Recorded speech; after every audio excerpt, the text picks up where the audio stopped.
саламатсыздарбы? 23 апрель бүткүл дүйнөлүк китеп күнүнө карата номер 18 Чийтал айылдык китепканасында "Көп окусаң алысты көрөсүң" аттуу жогорку деңгээлде иш-чара болуп өттү. Иш-чарада окурмандарды кызыктыруучу ар кандай түрдүү сынактар болду. Китеп окуу сынагы жана ошондой эле сүрөт конкурстары. Анда эмесе азыр сиздердин алдыңыздарда иш-чарадан үзүндү.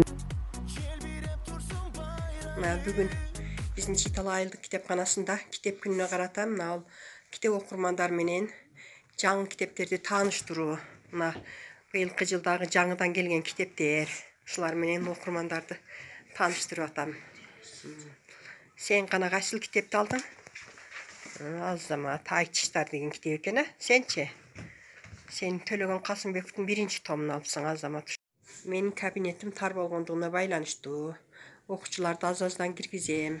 Отуруп окуганга места деле жок. Азыр сабак учурунда залга чыкканга уруксат жок экен.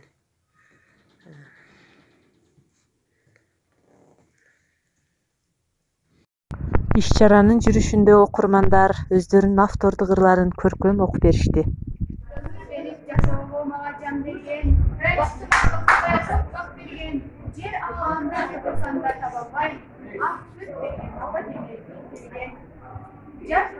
Can düğümü tiygen külüm, Yarattığınız soğusun verip müröktün, Can düğümü aşık kılıp arbalan, Kansip maktayım apa kendim külüm. Apam meni baklı jolgo çetereyip, kızım dese nur tөгүлүп.